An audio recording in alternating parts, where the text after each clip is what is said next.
Hello दोस्तों, स्वागत है आपका आपके अपने यूट्यूब चैनल एजुपुर में। तो दोस्तों, आज की हमारी वीडियो है बी सेकेंड ईयर की पेपर 2 से चैप्टर 9 की वीडियो। चैप्टर 8 तक की वीडियो ऑलरेडी चैनल पे अपलोडेड है। कल की हमारी वीडियो लास्ट चैप्टर 8 की थी। आज बात करेंगे चैप्टर 9 के बारे में, जो कि है निर्धनता एवं गरीबी। तो अगर आपने वो वीडियो नहीं देखी है तो आप चैनल पे विजिट करके देख सकते हैं। अगर आप चैनल पे नए हैं तो मैं बता दूं कि हमारे चैनल पे BA MA BEd से रिलेटेड टॉपिक्स की वीडियो डाली जाती है। तो अगर आप चैनल पे नए हैं तो मेक श्योर आप सब्सक्राइब कर लीजिए और साथ में लगे बेल आइकन को भी ज़रूर हिट कीजिएगा। फिलहाल बात करते हैं निर्धनता के बारे में कि निर्धनता या गरीबी क्या होती है। बोलचाल की भाषा में अगर हम देखें तो निर्धनता या गरीबी क्या होती है कि किसी के पास अगर पैसे की कमी है, यानी वो अपनी जो म्यूचुअल जो जो आवश्यकताएं हैं उनकी पूर्ति नहीं कर पा रहा है, या फिर अच्छी अच्छी फैसिलिटीज़ की चीज़ें नहीं यूज़ कर पा रहा है, उसका जीवन स्तर भी निम्न है। तो ये सभी किस चीज़ की निशानी होती है? गरीबी या फिर निर्धनता की कमी होती है, या फिर उसकी आय में बहुत ज़्यादा कमी है। तो ये सभी जो लक्षण होते हैं ये निर्धनता के होते हैं। और जो मतलब कि जो गरीबी के एकदम नीचे स्तर पर रहते हैं वो सभी निर्धन या फिर गरीब कहलाते हैं। तो निर्धनता एक ऐसी समस्या है जो मानव समाज के प्रत्येक युग एवं समाज में सर्वत्र व्याप्त रही है। दुनिया की कोई जगह या समाज ऐसा नहीं है जहाँ पर निर्धन लोग तथा निर्धनता ना पाई जाती हो। धन के अभाव में हम मोटे शब्दों में निर्धनता, दरिद्रता, गरीबी कह सकते हैं। इसका उस स्थिति से है जिसमें कोई व्यक्ति अथवा व्यक्तियों का समूह अपनी न्यूनतम आवश्यकताओं की पूर्ति करने में अक्षम रहता है। तो ये क्या है, एक डायरेक्ट अवधारणा है। इसका प्रयोग तुलनात्मक दृष्टि से भी किया जाता है, क्योंकि जो न्यूनतम आवश्यकताओं का पैमाना होता है वो देश, काल और समाज की दृष्टि पर निर्भर करता है। जो व्यक्ति अपनी और अपने आश्रितों यानी मतलब जिनकी आवश्यकताओं की पूर्ति करना है, उनकी न्यूनतम आवश्यकताएं भोजन, वस्त्र, आवास, इन सभी को पूरा करने और उनकी भलीभांति पालन पोषण करने में असमर्थ रहता है, तो उसे हम निर्धन कह सकते हैं। यानी जो परिवार का कोई सदस्य जो करता धरता है वो हमारी आवश्यकताओं की पूर्ति करने में जब असमर्थ हो जाता है तो वो निर्धन कहलाता है। कि निर्धनता क्या है, यानी व्हाट इज़ पॉवर्टी। तो निर्धनता वह स्थिति या स्तर है जहाँ पर व्यक्ति की आय इतनी कम हो जाती है कि वो अपनी आधारभूत आवश्यकताओं को पूरा करने में असमर्थ होता है।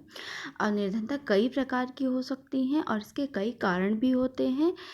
दंता या गरीबी वह स्थिति है जिसमें व्यक्ति अपनी तथा अपने आश्रित सदस्यों की आवश्यकताओं की पूर्ति धन के अभाव में नहीं कर पाता, जिसके कारण उसके परिवार का जीवन स्तर भी न्यूनतम हो जाता है और वो मतलब कि उन्हें पूरा करने में असमर्थ होता है, इसलिए उसे गरीब भी कहा जाता है। निर्धनता के कारण के बारे में, जो कि है सामाजिक कारण। तो विभिन्न विद्वान ने अपने विचार व्यक्त किया है कि निर्धनता सामाजिक कारण से उत्पन्न होता है, जैसे अंधविश्वास, धर्म, जाति व्यवस्था, कुरीतियाँ, परिवार या दोषयुक्त शिक्षा व्यवस्था तथा तकनीकी शिक्षा की कमी आदि। ये सभी तथ्य महत्वपूर्ण हैं। भारतीय समाजिक व्यवस्था इस प्रकार से बटी रही है कि समाज का निम्न वर्ग, जो बहुत बड़ी संख्या में आज समाज का हिस्सा है, शिक्षा से वंचित रह जाता है।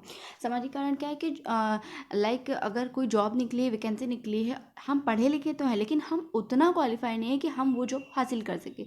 तो ये एक सबसे बड़ा सामाजिक कारण है कि हमारी क्वालिफिकेशन के अकॉर्डिंग हमें जॉब नहीं मिल पाती, या फिर हमें उस तरह की क्वालिफिकेशन नहीं मिल पाती है कि हम वो उतनी अच्छी जॉब कर पाएँ। और बहुत से ऐसे समाज के ऐसे बहुत सारे लोग हैं जो मतलब बहुत बड़ी उनकी संख्या है, समाज का एक बहुत बड़ी हिस्सा है वो, कि उन्हें शिक्षा मिल भी नहीं पाती है। तो ये सभी क्या है, अब वो मजदूर वर्ग में काम करने लगते हैं। तो शिक्षा की कमी के कारण ये सब चीज़ें होती है। तो ये जो सामाजिक कारण है ये निर्धनता को बढ़ावा भी देता है, क्योंकि उन्हें अच्छी जॉब नहीं मिल पाती। वो अमूमन या तो बेरोजगार होते हैं या फिर मजदूरी वर्क करते हैं, जिसमें उतना मेहनताना नहीं मिल पाता है, जिस कारण से निर्धनता बढ़ती है। नेक्स्ट है आर्थिक कारण। वर्तमान समय में निर्धनता को प्रमुख आर्थिक समस्याओं की देन है। पहला, अपर्याप्त उत्पादन। यदि देश में अपर्याप्त उत्पादन है तो वहाँ के श्रमिकों की नौकरियों के भी अवसर प्राप्त नहीं होते। राष्ट्रीय आय में कम रहेगी और प्रति व्यक्ति राष्ट्रीय आय भी कम होगी। हमारे देश की बिगड़ती आर्थिक दशा एवं महंगाई अपर्याप्त उत्पादन का अभिशाप है। अपर्याप्त उत्पादन यानी जो प्रोडक्टिव चीज़ें हो रही हैं, जो जॉब के अवसर है वो बहुत लिमिटेड है। इस कारण से जो श्रमिक हो रहे हैं उनको जॉब के अवसर भी नहीं मिल रहा है, इससे हमारी राष्ट्रीय आय भी नहीं बढ़ रही। अब जब राष्ट्रीय आय नहीं बढ़ती है तो हमारी जो पर्सनल इनकम है उस पर भी बहुत ज़्यादा इफेक्ट पड़ता है। नेक्स्ट है कृषि का पिछड़ापन। हमारा देश निर्धन देशों की श्रेणी में आता है। यहाँ पर पुराने ढंग से कृषि की जाती है, क्योंकि यहाँ पर वही बैल के द्वारा या फिर मतलब कि खेत की जुताई करके ये सब टेक्नोलॉजी अपनाकर खेती किसानी की जाती है, जबकि बाहर के देशों में बहुत सारी ऐसी डेवलप टेक्निक्स हैं, बहुत सारी ऐसी डेवलप मशीनरी है जिनके द्वारा खेती किसानी की जाती है और अच्छी मात्रा में उत्पादन भी किया जाता है। बहुत सारे ऐसे खाद दवाई डाली जाती है, तो ये प्रोडक्टिव लेवल को बढ़ाता है। तो ये कहा जा रहा है कि कृषि का पिछड़ापन भी इसके कारण भी बेरोजगारी बढ़ रही है। तो बेरोजगारी बढ़ती है तो निर्धनता तो जाहिर सी बात है कि बढ़ेगी। नेक्स्ट है धन का असमान वितरण। भारतवर्ष में निर्धनता के एक प्रमुख कारण देश में धन का असमान वितरण भी कहा जाता है। देश की अधिकतर संपत्ति कुछ हाथों में ही निहित है। इस कारण हमारे देश में पूंजीपति श्रमिक का वर्ग का अधिक शोषण करते हैं। इससे राष्ट्र का संपूर्ण धन सभी व्यक्तियों में समान वितरित न होकर असमान रूप से वितरित होता है। यानी जो अमीर है वो अमीर होते जाते हैं, जो गरीब है वो गरीब होते जाते हैं। तो हमारे देश का जो धन का एक हिस्सा है बड़े लोगों के हक में आ जाता है। तो वो जॉब के इतने अवसर नहीं देते, या फिर अवसर देते हैं तो जानने वालों को देते हैं। तो ये सभी जो धन का असमान वितरण है ना, ये भी निर्धनता को बहुत ज़्यादा बढ़ावा देता है। नेक्स्ट है आर्थिक मंदी। आर्थिक मंदी के फलस्वरूप भी समाज में निर्धनता व्याप्त हो जाती है। पूंजीपति कारखानों में खूब धन लगाकर उत्पादन में वृद्धि कर लेते हैं। ग्राहकों की मांग न होने कारण माल बहुत कम बिकता है। इस प्रकार से मांग व पूर्ति में असमंजस की स्थिति उत्पन्न हो जाती है। आर्थिक मंदी यानी देखिए, जितना डिमांड होगी उतना हम पूर्ति करेंगे, और जितना पूर्ति होती है उतना डिमांड होता है। तो ये सर्कल ऐसे बराबर चलता रहता है। अगर डिमांड ही नहीं होगी लेकिन आप पूर्ति कर देंगे, बना देंगे, तो इससे क्या होगा, इससे आपका लॉस होगा, और जो आपका धंधा है या फिर आपका जो काम है वो आर्थिक मंदी की ओर चला जाएगा, और इससे भी गरीबी बढ़ती है। नेक्स्ट है कृषि पर आधारित निर्भरता। हमारे देश में 2/3 जनसंख्या ग्रामों में निवास करती है। ग्रामवासी जीविकोपार्जन के लिए कृषि पर निर्भर है। एक परिवार के बस थोड़ी ज़मीन होती है। ग्रामों में संयुक्त परिवार प्रणाली का प्रचलन होता है। सभी व्यक्ति मिलकर रहते हैं। इस थोड़ी सी ज़मीन में सभी का पालन पोषण कठिनता से हो पाता है। यानी हमारे जो गांव हैं वहाँ आज भी कृषि ही प्रमुख व्यवसाय है। उनकी जीविका उपार्जन का प्रमुख व्यवसाय कृषि ही है। तो यदि गांव में एक तो संयुक्त परिवार का चलन होता है, तो जब संयुक्त परिवार है, एक ही परिवार में 4 बेटों के बच्चे, बीवी और भी उनकी फैमिलीज रहती हैं, तो ये क्या है, और ज़मीन का एक छोटा सा हिस्सा है जिस पर कृषि करके हम उत्पादन कर रहे हैं या फिर हम अपने जीविकोपार्जन के लिए धन अर्जित कर रहे हैं। तो इससे धन अर्जित करने में भी कठिनाई होती है और निर्धनता डेवलप होती है। नेक्स्ट है उद्योग धंधा का अभाव। हमारे देश में उद्योग धंधों का समुचित एवं संतुलित विकास नहीं हो सका। लगभग 15 से 20% जनता उद्योग धंधों के ऊपर अवलंबित होती है। उद्योग धंधों के अभाव के कारण भी चारों ओर गरीबी का साम्राज्य स्थगित होता है। तो जो उद्योग धंधे हैं ना, उनका भी डेवलपमेंट नहीं, उनके भी अवसर कम मिलते हैं। इन अवसर की कमी के कारण भी निर्धनता बढ़ती है। अब बात करते हैं निर्धनता के दुष्परिणाम के बारे में। तो पहला है बाल अपराध। निर्धनता बाल अपराध की संख्या में वृद्धि कर देती है। निर्धनता के कारण व्यक्ति अपनी प्राथमिक आवश्यकताओं की पूर्ति नहीं कर पाता। इस प्रकार वह कई बार अपराधी व बाल अपराधी भी बन जाता है। अधिकांश बाल अपराधी भी निर्धन परिवार से ही होते हैं। बाल अपराधी कहने से मतलब ये है कि जब आवश्यकताओं की पूर्ति नहीं हो पाती परिवार के, तो वो बच्चों को बाहर भेजते हैं काम करने के लिए। अब जॉब मिल रही है, नहीं मिल रही है, बच्चे तो मासूम होते हैं, तो वो गलत संगत में पड़ जाते हैं, जिससे बाल अपराध को भी बढ़ावा मिलता है।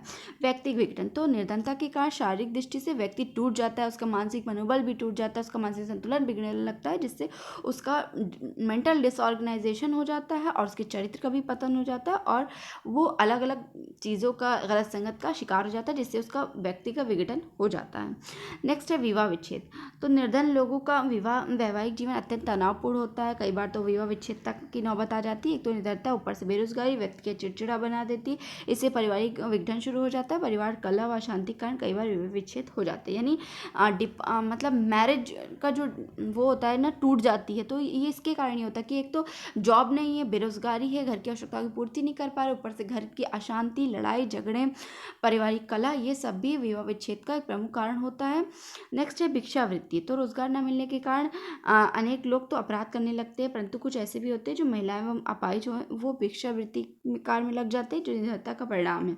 समाज की व्यवस्था के सामने एक प्रश्न चिन्ह है। मतलब जो ये भिक्षावृत्ति है, ये भी एक समाज के सामने एक प्रश्न चिन्ह है कि अगर उन्हें नौकरी नहीं मिल पा रही तो वो लोगों के आगे भिक्षा मांगने लगती है, और जिससे ये दर्शाता है कि मतलब उनकी गरीबी का लेवल दर्शाता है, या फिर निर्धनता का एक परिणाम के रूप में भी विद्यमान है। नेक्स्ट है वेश्यावृत्ति तथा व्यभिचार समाज का उच्च वर्ग विलास रहा है, ऐसा ऐतिहासिक और वर्तमान स्थिति देखकर समझा जा सकता है। समाज का एक वर्ग अपने स्वार्थ तथा उपभोग के लिए समाज के निर्धन वर्ग की महिलाओं के व्यभिचार और आर्थिक शोषण के लिए बात करते हैं। इस स्थिति में महिला एक हांड मास का इंसान नहीं वरन उपभोग की वस्तु मात्र बन जाती है। यानी कि अपनी सहूलियत के हिसाब से महिलाओं का यूज़ करना, उनका शारीरिक शोषण करना, ये सभी भी निर्धनता के कारण भी होते हैं। क्योंकि सामाजिक असंतुलन तथा युद्ध, तो निर्धनता के कारण समाज में भयंकर असमानता व्याप्त हो जाती है। एक समय ऐसा भी होता है कि जब समाज में अराजकता की स्थिति आ जाती है और स्थिति नियंत्रण से बाहर हो जाती है और गृह युद्ध की स्थिति आ जाती है। यानी जब जॉब के अवसर नहीं मिलते हैं, व्यक्ति अपनी आवश्यकताओं की पूर्ति नहीं कर पा रहा, निर्धनता बढ़ती जा रही है, तो ये सब के कारण कुछ लोग तो आत्महत्या कर लेते हैं और कुछ ऐसे भी होते हैं जो समाज को असंतुलित कर देते हैं, समाज की व्यवस्था को भंग करना चाहते हैं और इससे गृह युद्ध भी प्रारंभ हो जाता है।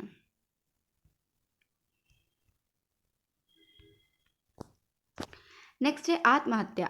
निर्धनता आत्महत्या का भी एक कारण है। कई बार निर्धन व्यक्ति इतना निराश हो जाता है कि आत्महत्या तक कर बैठता है। निराशा, अपमान, आवश्यकता पूर्ति न हो पाने इत्यादि ऐसी मनोवृत्तियों को प्रोत्साहन देते हैं। यानी जो व्यक्ति का मनोबल टूट जाता है ना, तो वो बहुत गलत काम करने लगता है, जिससे वो सुसाइड की ओर भी बढ़ता है और खुद की जान भी ले लेता है।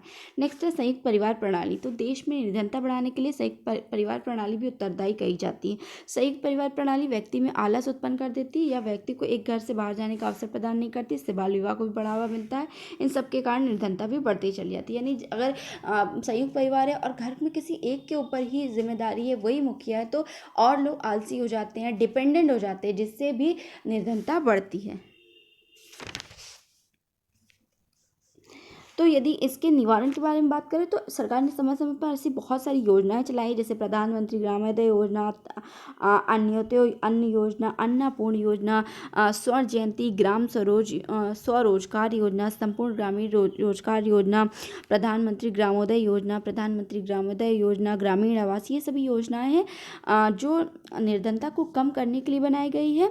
और इन योजनाओं का लाभ उठाकर व्यक्ति अपनी निर्धनता को कम करने के लिए, अपने जीवन स्तर को ऊंचा करने के लिए उपयोग में ला सकता है।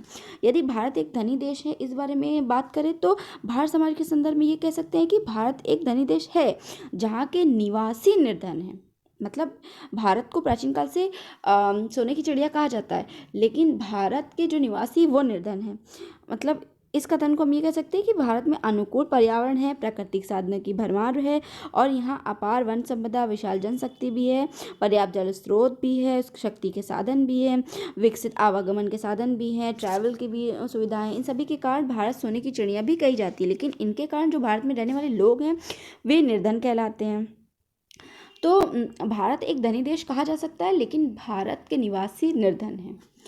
तो दोस्तों ये थी हमारी आज की वीडियो। आशा करती हूँ आपको वीडियो पसंद आई। वीडियो अच्छी लगे तो लाइक कर दीजिएगा, अपने दोस्तों के साथ शेयर कर दीजिएगा, चैनल पे नए तो सब्सक्राइब करके बेल आइकन को ज़रूर हिट कीजिएगा। ठीक है, मिलते हैं नेक्स्ट वीडियो में, तब तक के लिए अपना खूब ख्याल रखिए। Bye bye.